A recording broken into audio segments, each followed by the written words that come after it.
मैं एक ऐसी दुनिया में चला गया जहाँ फीमेल लीड की स्टोरी चल रही थी। मैंने एक गरीब स्कूल ब्यूटिशियन जीशिया को ट्रेन करके उसे दुनिया की सबसे रिच इंसान बना दिया। और जब मुझे लगा कि अब मैं इस दुनिया से फ्री हो सकता हूँ तो खुशी में अपनी कंपनी के सारे शेयर्स उसी के नाम कर दिए। बस यही चाहता था कि वो फिर कभी उस पॉवर्टी वाली लाइफ में वापस न जाए जहाँ खाना और रहना तक मुश्किल था। लेकिन जिसे सबसे ज्यादा पैसों की जरूरत थी उसने ही साफ मना कर दिया। उसने कहा उसे सिर्फ मुझसे एक बच्चा चाहिए और फिर मेरे साथ एक सिंपल लाइफ जीनी है। मैंने ऊपर से स्माइल करते हुए हाँ कर दी, लेकिन उसी रात फेक डेथ करके उस दुनिया से गायब हो गया और उसकी जिंदगी का कम उम्र में मर चुका व्हाइट मून बन गया। 6 साल बाद सिस्टम पैनिक होकर मेरे पास आया और बोला होस्ट टारगेट ने मुझे भेजा है पूछने के लिए कि आपकी बेटी ऑपरेशन थिएटर में है, क्या आप उसे देखने जाओगे। मैं बाहर से काल्म रहा लेकिन अंदर से शॉक हो गया कि मैं तो सिर्फ 6 साल के लिए गया था और शेन जीशिया किसी और के साथ बचा कर चुकी थी। सिस्टम तुरंत पैनिक होकर समझाने लगा कि जिस रात मैं गया था उसी रात शेन जीशिया पूरी तरह डार्क और इंसेन हो गई थी। दुनिया को स्टेबल रखने के लिए मजबूरी में उन्हें हमारे दोनों के डीएनए से एक बच्चा बनाना पड़ा। अब वो पूरी तरह पागल हो चुकी है और उसने धमकी दी है कि अगर मैं आज उससे नहीं मिला तो वो मेरी बेटी का ऑक्सीजन हटा देगी। ये सुनते ही मैं तुरंत उस दुनिया में वापस गया और सिस्टम ने मुझे सीधे हॉस्पिटल के रूम में भेज दिया जहाँ एक छोटी सी लड़की बेड पर बैठी थी। मुझे अचानक सामने देखकर उसके चेहरे पर बस हल्की सी सरप्राइज आई। फिर उसने बड़े एटीट्यूड से पॉकेट में हाथ डालकर मुझे एक बैंक कार्ड दिया और बोली ये लो 1 करोड़, यहीं रुक जाओ और मेरे पापा बन जाओ। उसकी पर्सनैलिटी बिल्कुल शेन जीशिया जैसी थी। सिस्टम ने बताया कि ये बच्ची हमारे डीएनए से बनी है। इसका नाम लिन नायर है और ये 6 साल की है। मैं पूरी तरह शॉक्ड रह गया और पूछा क्या तुम मुझे जानती हो। नायर मुझे सीधा स्टेयर करते हुए बोली आप मेरे पापा हो। मैंने आपको उस औरत के सेफ वाले एल्बम में देखा है। ये सुनकर मैं और ज्यादा शॉक्ड हो गया क्योंकि वो अपनी माँ को माँ तक नहीं बुला रही थी। तभी सिस्टम ने बताया कि शेन जीशिया और बच्ची का रिलेशनशिप बहुत कोल्ड है। बच्ची 1 हफ्ते से हॉस्पिटल में है लेकिन वो एक बार भी उसे देखने नहीं आई। ये सुनकर मेरे मन में गुस्सा आ गया कि आखिर शेन जीशिया इतनी इर्रेस्पॉन्सिबल कैसे हो सकती है। तभी नायर ने मासूमियत से पूछा तो क्या आप मेरे पापा बनकर यहीं रहोगे। मैं एक पल के लिए चुप हो गया क्योंकि मुझे शेन जीशिया का डेंजरस नेचर अच्छी तरह पता था। जब मुझे कभी किडनैप किया गया था और मैं सिर्फ 2.5 घंटे के लिए उससे दूर हुआ था तब उसने पूरी सिटी उलट दी थी और किडनैपर्स का बहुत बुरा हाल कर दिया था। उसका प्यार उतना ही डार्क और डेंजरस था जितनी वो खुद थी। वो मेरे लिए अपनी जान तक देने को रेडी थी और सिस्टम को मजबूर कर दिया था कि उसे हमारा बचा दे। लेकिन अब मैं उसे पूरे 6 साल छोड़कर चला गया था। अगर मैं यहाँ रुका तो मेरा सामना उससे जरूर होता और मैं सोच भी नहीं सकता था कि वो पागल औरत अब क्या कर सकती है। मेरी साइलेंस देकर नायर डर गई और बोली क्या आपको पैसे कम लग रहे हैं। अगर 1 करोड़ कम है तो 10 करोड़ दे दूंगी। मैं आपको लोन पेपर भी लिखकर दे दूंगी और जब बड़ी हो जाऊंगी तो सब वापस कर दूंगी। ये कहते हुए उसने तुरंत पेपर निकाला और उस पर कई जीरो लिख दिए। लेकिन तभी एक मेड अंदर आई। उसने पेपर छीन कर फाड़ दिया और गुस्से में बोली मैडम आप समझ क्यों नहीं रही। ये 99999वां आदमी है जो प्लास्टिक सर्जरी करके आपके पापा बनकर आपको चीट करने आया है। ये कहते हुए वो मेरी तरफ बढ़ी और मेरे बाल पकड़ने लगी। लेकिन नायर दर्द की परवाह किए बिना तुरंत बेड से उतरकर मेरे सामने खड़ी हो गई और चिल्लाकर बोली तुमने इन्हें छूने की हिम्मत कैसे की। क्या तुम्हें लगता है कि मैं अपने रियल पापा को नहीं पहचान सकती। मेड ने कहा लेकिन मैडम आपके पापा को मरे हुए 6 साल हो चुके हैं, वो कैसे हो सकते हैं। नायर गुस्से में चिल्लाई शट अप, मेरे पापा मरे नहीं हैं। उस औरत ने खुद कहा था कि मेरे पापा एक सिस्टम यूजर हैं और उन्हें मेरी जिंदगी का जल्दी मर जाने वाला व्हाइट मून बनना था, इसीलिए उन्होंने फेक डेथ की थी। उसकी बात सुनकर मैं अंदर से हिल गया क्योंकि शेन जीशिया को मेरे सिस्टम यूजर होने का सच पता था लेकिन मैंने कभी उसे पूरी कहानी नहीं बताई थी। फिर भी उसे सब कैसे पता चला। नायर गुस्से में मेड को घूरते हुए मुझे प्रोटेक्ट करने लगी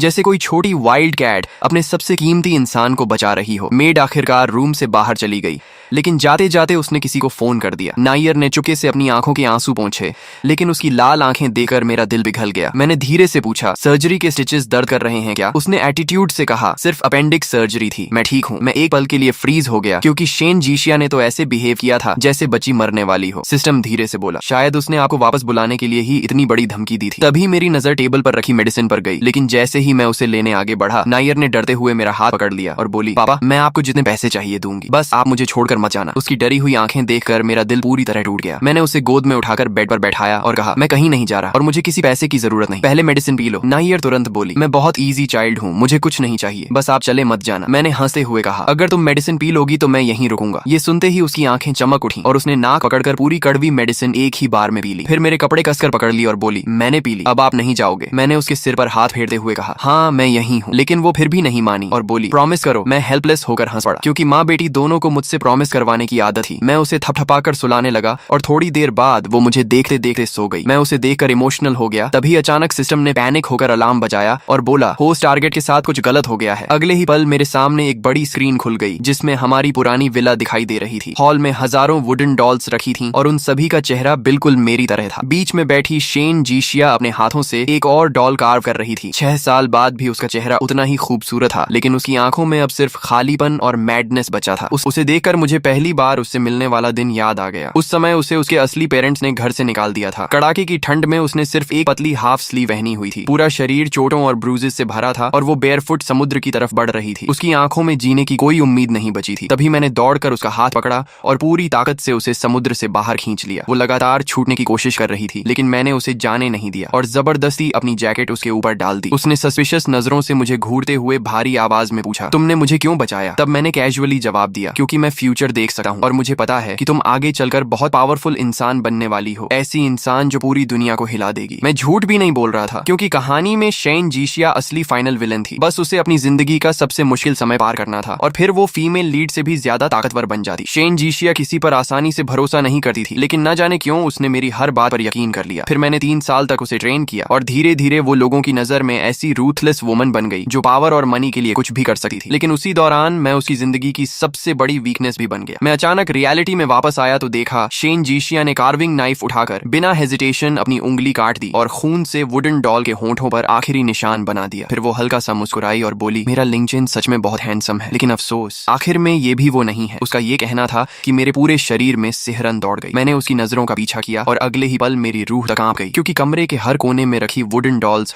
बिल्कुल मेरी तरह दिख रही थी। हर डॉल इतनी रियल लग रही थी जैसे मैं खुद वहां खड़ा हूँ। साफ पता चल रहा था कि उन्हें बनाने वाला इंसान किस हद तक ऑब्सेस्ड था। 6 साल बाद शेन जीशिया पहले से भी ज्यादा इंसेन हो चुकी थी। तभी सिस्टम ने धीरे से कहा, होस्ट, आपके जाने के बाद टारगेट हर दिन खुद को इन डॉल्स के साथ कमरे में बंद रखती थी। वो एक पल के लिए भी उनसे दूर नहीं रह पाती थी, चाहे उसकी तबीयत कितनी भी खराब क्यों ना हो, यहाँ तक कि खून की उल्टियां क्यों ना हो रही हो। फिर भी वो रात में वापस इसी रूम में लौट आती थी। ये सुनते ही मेरे दिल में गिल्ट और दर्द और बढ़ गया। तभी विला के बाहर से नॉक की आवाज आई। बाहर से बटलर बोला, मैडम, वांग मेड आपसे कांटेक्ट नहीं कर पा रही थी, इसलिए उन्होंने मुझे मैसेज देने भेजा है। छोटी मैडम के पास फिर एक ऐसा आदमी आया है जो सर जैसा दिखता है। इस बार उसने छोटी मैडम को पूरी तरह बिलीव करा दिया है और वो उसे अपना पापा मानने लगी है। शायद सर्जरी के बाद छोटी मैडम सर को बहुत मिस कर रही हैं, इसलिए मुझे डर है कि कहीं वो आदमी उन्हें बहलाकर अपने साथ न ले जाए। मैडम, क्या आप एक बार हॉस्पिटल जाकर छोटी मैडम को देख लेंगी? लेकिन अचानक डिस्टर्ब किए जाने पर शेन जीशिया का चेहरा ठंडा हो गया। उसने बिना इमोशन के कहा, उसे जिसे पापा बुलाना है बुलाने दो, और अगर जाना है तो चली जाए, मुझे डिस्टर्ब मत करो। आज मैं सिर्फ अपने लिंक चेन के साथ एनिवर्सरी मनाना चाहती हूँ। ये सुनकर बटलर हेल्पलेस होकर चुपचाप वहां से चला गया। लेकिन मैं अंदर से और ज्यादा कंफ्यूज हो गया, क्योंकि शेन जीशिया का नायर के लिए इतना कोल्ड बिहेवियर देकर समझ नहीं आ रहा था कि आखिर इन माँ बेटी के बीच ऐसा क्या हुआ था। आखिर हुआ क्या है? तभी बिना किसी वार्निंग के स्क्रीन पर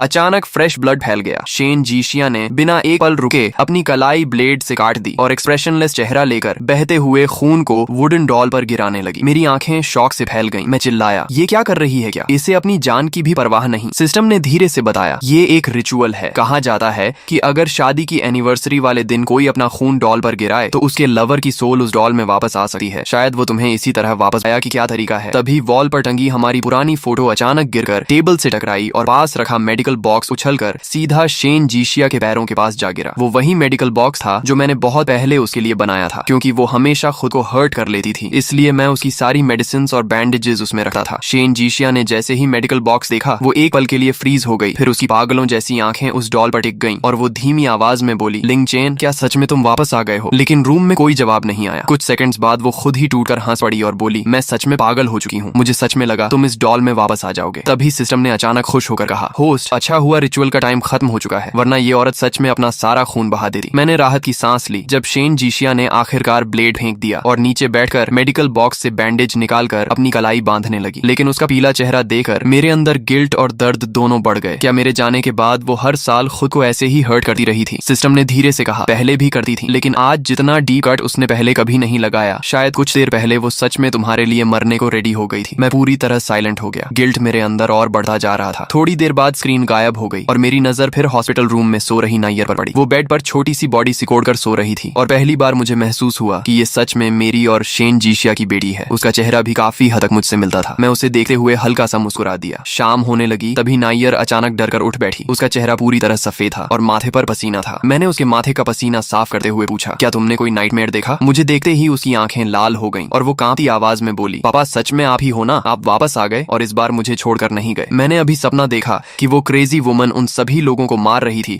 जो आपकी तरह दिखते हैं। नायर डर से कांप रही थी, लेकिन उसकी आवाज में गुस्सा भी था। उसने दांत भींचकर कहा, वो औरत सिर्फ पागल नहीं है बल्कि ब्लाइंड भी है। हो सकता है वो आपको पहचान ही न पाए और बाकी लोगों की तरह आपको भी मार दे। अपनी ही माँ के लिए उसके चेहरे पर इतनी नफरत देखकर मैं अंदर से कंफ्यूज हो गया, क्योंकि टेक्निकली उसे शेन जीशिया ने ही बड़ा किया था। फिर दोनों के बीच रिलेशनशिप इतना खराब कैसे हो गया? मैं कुछ पूछ पाता उससे पहले ही नायर बेड से कूदकर नीचे उतर गई और सीरियस एक्सप्रेशन के साथ बोली, पापा मुझे पता है आप भी उसे हेट करते हो, तभी उसे छोड़कर चले गए थे, लेकिन मैं उसकी तरह नहीं हूँ। मैं बिल्कुल नॉर्मल हूँ। अगर आप चाहो तो मुझे अपने साथ ले चलो। मैं पैसे भी कमा सकती हूँ और हाउस वर्क भी कर सकती हूँ। ये कहते हुए उसने अपने बैग से कई बैंक कार्ड्स निकालकर मेरे हाथ में रख दिए और बोली, इनमें कुल मिलाकर 1 करोड़ है। अभी ज्यादा नहीं है, लेकिन मैं फ्यूचर में और भी कमाऊंगी और पूरी जिंदगी आपका ध्यान रखूंगी। उसके सीरियस फेस को देखकर मैं हंसी रोक नहीं पाया। मैंने उससे पूछा, नायर तुम अपनी माँ से इतनी नफरत क्यों करती हो? लेकिन उसने जवाब नहीं दिया। उसने बस मेरा हाथ पकड़ लिया और धीरे से बोली, ये सब मैं आपको यहाँ से निकलने के बाद बताऊंगी, प्लीज अभी मेरे साथ चलो। उसकी आंखों में डर और रिक्वेस्ट दोनों थे और मेरा दिल पूरी तरह पिघल गया। मैंने आखिरकार हाँ कह दिया। ये सुनते ही नायर की आंखों में खुशी चमक उठी और वो मेरा हाथ पकड़कर बाहर ले जाने लगी। रास्ते में वो धीरे से बोली, पापा डरिए मत, मैं आपको यहाँ से सेफली भगा दूंगी और पूरी जिंदगी प्रोटेक्ट करूंगी। लेकिन उसकी बात पूरी भी नहीं हुई थी कि अचानक सामने एक औरत आकर खड़ी हो गई। उसे देखते ही मेरा चेहरा बदल गया। शेन जीशिया सीधा मुझे देख रही थी। उसके होंठों पर हल्की मुस्कान थी, लेकिन आंखें पूरी तरह खाली थीं। उसने धीमी आवाज में कहा, लिंगचेन तुम इसके साथ भागना पसंद करोगे, लेकिन मेरे लिए रुकना नहीं चाहोगे? क्या तुम सच में दूसरी बार भी मुझे छोड़कर जाने वाले हो? 6 साल बाद वो पहले से काफी पतली हो चुकी थी, लेकिन उसकी मौजूदगी अब भी उतनी ही डेंजरस थी। उसकी नजर एक पल के लिए नायर पर गई और फिर वापस मुझ पर टिक गई। उसने शांत आवाज में पूछा, क्या हम दोनों थोड़ी देर बात कर सकते हैं? नायर उसके गेज से डर कर कांप गई, लेकिन फिर भी मेरे सामने खड़ी हो गई और बोली, मुझे पता है तुम क्या करना चाहती हो। मैं तुम्हें पापा को हर्ट नहीं करने दूंगी। मैं गिल्ट में उसकी नजरों से बचने लगा, क्योंकि सच कहूं तो चाहे पहले हो या अब, शेन जीशिया ने हमेशा मुझसे सच्चा प्यार किया था और हर बार उसे हर्ट करने वाला इंसान मैं ही था। तभी सिस्टम अचानक प्रकट हुआ और बोला, होस्ट हेडक्वार्टर से मैसेज आया है